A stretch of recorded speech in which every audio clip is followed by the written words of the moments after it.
So let's start off with the first area we want to have a look at, which is why are we so concerned about the effects of gravity? And Alan, you're going to cover that.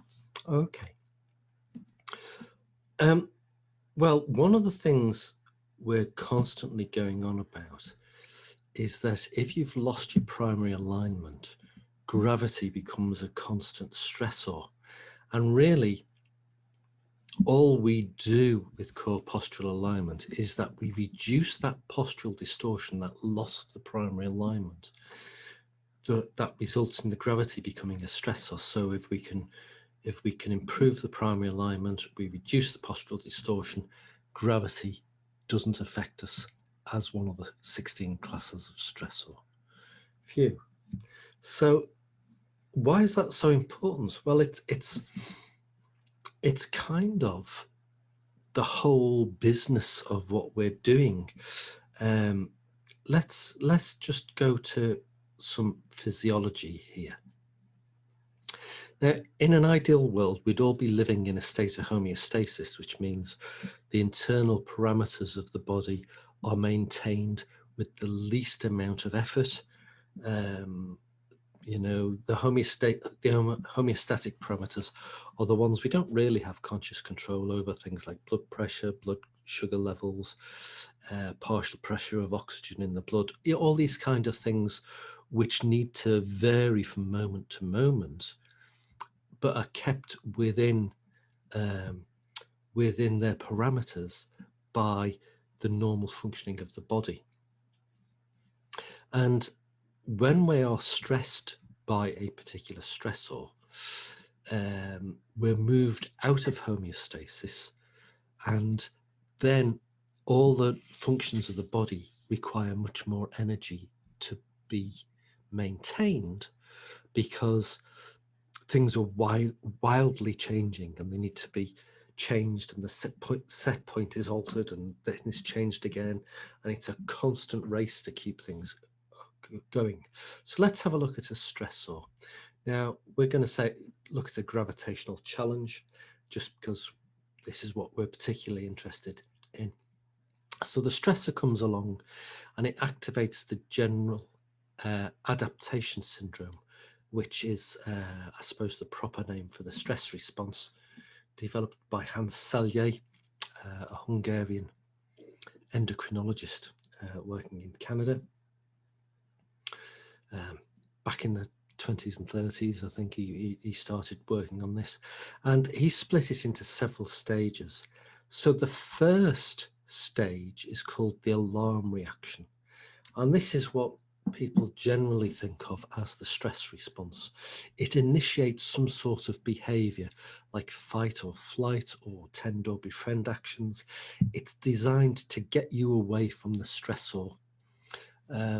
So you either leg it from the saber-toothed tiger, or you batter it. You know, it's to get rid of that stressor. And so long as that level of stress has been within the elastic limit, if you remove the stressor, the body recovers and goes back to homeostasis. And in fact, that's kind of implied with the name elastic limit. You know, you can come back from it. It doesn't need any help from anyone else. As long as you can remove the challenge and you can rest to allow it to recover, that will lead to restoration, because rest leads to restoration. That's a little thing we keep saying all the time. Rest leads to restoration. That's what gets you back to homeostasis. Now, if you can't remove the challenge or you don't rest, we then go on to the second stage of the general adaptation system, which is known as the resistance phase. And this is quite important because the resistance phase pushes us into this allostasis. It's the constant striving to maintain widely varying internal parameters. And technically, when you get to allostasis, it stops being stress and should be called strain. In fact, Hans Selye said later on in his life, had he understood the English language a bit more subtly when he first proposed the name for this, he'd have called it the strain response rather than the stress response. But the crucial difference is once you get to strain, allostasis and strain, simply removing the challenge is not enough to get back to homeostasis. You need help to do that. You need some kind of input to do that. Because it's starting to become self-perpetuating. So that, I mean, the distance between homeostasis and allostasis, it's known as the allostatic load. That's just the jargon for it. And it's loosely a measure of how stressed you are on the system. And one of the things we feel we're doing when we assess people at the plumb line, we see it as a measure of their allostatic load, you know, the changes to their posture. Anyway, back to the GAS, we got up to the second stage resistance, which leads to allostasis. Now, if nothing's done at this point, the third stage of the GAS kicks in, and that's known as exhaustion. And at this point, you get massive release of cortisol and other stress hormones, and it causes widespread inflammation throughout the body. And in fact, it's normally at this stage that people come to see us originally, you know, because these stress hormones and the inflammation, they're causing pain, discomfort, dysfunction. And that's when people normally come and see us for the first time. Now, there is a fourth stage of the GAS, which is actually death. So if nothing's done at the exhaustion phase, there's only one way to go after that. But we tend to look at this more posturally. So let's just look at this posturally. In this diagram here, you can see figures getting progressively more posturally distorted.